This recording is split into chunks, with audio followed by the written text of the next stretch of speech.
निघून गेला.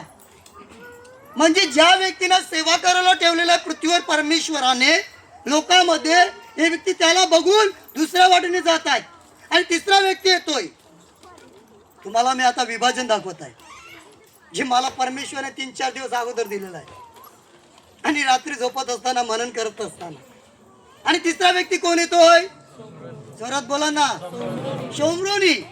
आता हा याजक लोक होते, यहुदी लोक इस्रायल मधून, बरोबर आहे. आणि लेवी लोक पण यहुदी लोकांमधून, इस्रायल लोकांमधून. आणि हे शोमरोनी बोललो तर काय तुम्हाला आठवतं? प्रभू येशू ख्रिस्त शोमरोनी स्त्री. आठवलं? किती वेळा ऐकलेलं असेल बोर्डावर पण. शोमरोनी स्त्री कशाला आली होती? शोमरोनी स्त्री हा चायनीजचा सूप घ्यायला ना, काय घ्यायला? पाणी भरायला आलेली. आणि सर्व स्टोरीना सांगत. आणि तिने बघितलं तुम्ही तर यहुदी दिसताय. प्रभू येशू ख्रिस्ताला कपड्यावरून ओळखलं.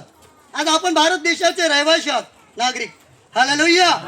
भारत देशासाठी प्रार्थना, अधिकारी लोकांसाठी प्रार्थना करणं फार जरुरी आहे. काल पण रात्री आम्ही काही विषयासाठी प्रार्थना केली. आम्ही पती पत्नींनी करणं जरुरी आहे. आपल्याला प्रार्थना येते कारण की आपला परमेश्वर वस्तूने खुश होतो का? आणल्यात वस्तू का? नाही होत. म्हणून लक्षात ठेवा, परमेश्वराच्या वचनाच्या आधारे भारताचे नागरिक आहोत आपण. अधिकारी लोकांसाठी प्रार्थना करा. वचन सांगतं 13 मध्ये रोम करा.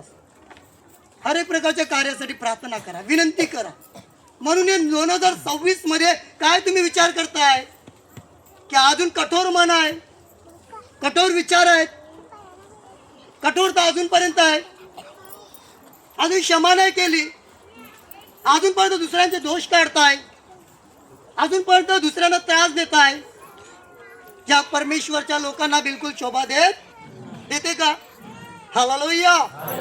म्हणून माझ्या प्रियांनो, परमेश्वराचं वचन सांगतं त्या ठिकाणी तो व्यक्ती जो तिसरा आला ना, हा याजक होता. आणि पुढे बोला, ना हा लेवी होता, तर एक शोमरोनी. शोमरोनी म्हणजे खालच्या दर्जाचा व्यक्ती. आणि परमेश्वराची सेवा करत असताना जेव्हा मी भुसावळमध्ये सेविकाई करतोय, लक्षात ठेवा. आणि त्या ठिकाणी जेव्हा यशवंत नगर आहे भुसावळमध्ये, नगरमध्ये, आणि त्या ठिकाणी जय भीम, आंबेडकर अशा प्रकारचे लोक इकडे पण असतील. पण प्रेज लॉर्ड, परमेश्वराच्या नावाची स्तुती असो की त्या ठिकाणच्या अध्यक्षा पण येतात, प्रार्थनेला बसतात.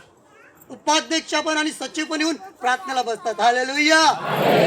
आणि मी प्रचार टाकतोय माझे युट्यूबवर, स्टेटसवर पण ठेवतोय, इंस्टाग्रामवर ठेवतोय, फेसबुकवर ठेवतोय. तसं मला वेळ भेटते तशी.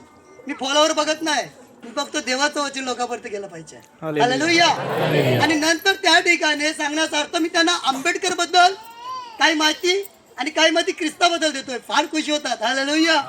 मी त्यांना सांगतो फक्त ब्लू झेंडा फिरून काय होणार नाही आहे. आणि फक्त आंबेडकर जयंती आली तर नाचायचं धुमधडाका आणि लाटिका लावून होणार काय नाही आहे. तुम्ही खरे आंबेडकरांना मानताय, खरे त्यांना मानताय. भारताचं संविधान ज्यांनी लिहिलं, 36 डिग्री त्यांनी जास्त घेतल्या, त्यांना मानताय. तर त्यांनी केलेल्या क्रियाला समजून तुम्ही पाऊल पुढे चालवा. हालेलुया. लोक फार बघत राहतात, समजून जातात आणि परमेश्वर त्या ठिकाणी त्यांच्या हृदयामध्ये काम करतोय. हालेलुया. त्या ठिकाणच्या अध्यक्षांना जेव्हा मी जाताना भेटतोय, येताना भेटतोय, आणि लेट जातोय, गाडी लेट जाते. आणि येताना मी सांगतो, माही काय चुकत असेल तर मला सांगा. सांगतो ना, तुम्ही जेव्हा येताय, तुम्ही तुमच्या जोडीला येतात 2-4 लोक, तर आमच्या नगरची शान वाढते. हालेलुया. मी सांगितलं प्रभू येशूची शान आहे ती. तर या ठिकाणी तिसरा येतो, कोण येतो? शोमरोनी. आणि शोमरोनी जात असताना त्या ठिकाणी तो बघतोय आणि बायबलचं पवित्र शास्त्राचं वचन सांगतं त्याच्या मनामध्ये कलवला येतोय, दया येते. काय आपण यहुदी आहोत? काय आपण इस्रायल आहोत? पण त्या ठिकाणी तो यहुदी याजक येतोय आणि त्या ठिकाणी लेवी येतोय. आणि हा तिसरा कोण येतोय? तर कोणी दया केली त्याच्यावर? आता मी तुम्हाला जे सांगितलं तुम्हाला समजतं. देवाचं वचनचं विभाजन करून शिकवा. जिथपर्यंत विभाजन करून शिकवणार नाही तर ते समजणार नाही. मी संपवतोय 5 मिनिटात, लक्ष द्या. मेन पॉइंटवर आलेलो आहे. म्हणून किती पास्टर, सेवक, दास, बिशप हे कोणी पण असू दे, त्यांच्याकडे जर दया नसेल त्यांच्याकडे परमेश्वराचं प्रेम नसेल, जे परमेश्वराने करायला पाठवलं आहे पृथ्वीवर आणि निवडलं गेलेलं आहे, तर काय कामाचे आहेत का? आणि या लेवी लोक ज्यांना परमेश्वराने सेवेसाठी नियुक्त केलेलं असतं, त्यांच्याकडे तर ती दया नसेल आणि ते प्रेम नसेल, तर काय कामाचे आहेत का? अशा लोकांना सेवक पण बोलणं चुकीचं आहे. कारण की पवित्र शास्त्रांत ते सेवक नाही आहेत. कोण आहेत माहिती आहे? त्यांना शब्द दिलेला आहे माहिती आहे तुम्हाला? खोटे भविष्यवक्ता, खोटे संदेश, खोटे प्रचारक, मेंढराच्या रूपामध्ये येणारे लांडगे आहेत अक्षरशः.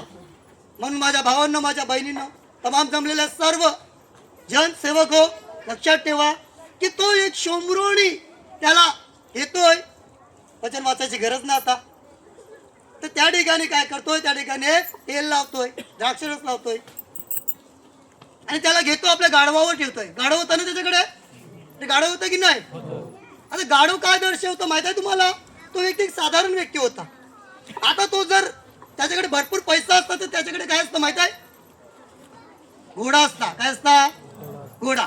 चला, या चिल्लारीवरून तर त्या ठिकाणी बोईसर स्टेशनवर जायचं असेल, गाढवावर बसून तर किती टाइम जाईल? अंदाजे 1 तास पकडा, आहे की नाही? अरे 1 तास पकडा की नाही? पण जर घोडा असला तर 1 तास जाईल का? नाही, त्याच्यापेक्षा कमी जाईल. तो व्यक्ती गाढवावर त्या व्यक्तीला बसवलं आणि नेलं त्याने त्या ठिकाणी दवाखान्यात आणि काय सांगितलं? याला सांभाळा, त्याची देखरेख करा. आणि काय होईल ते?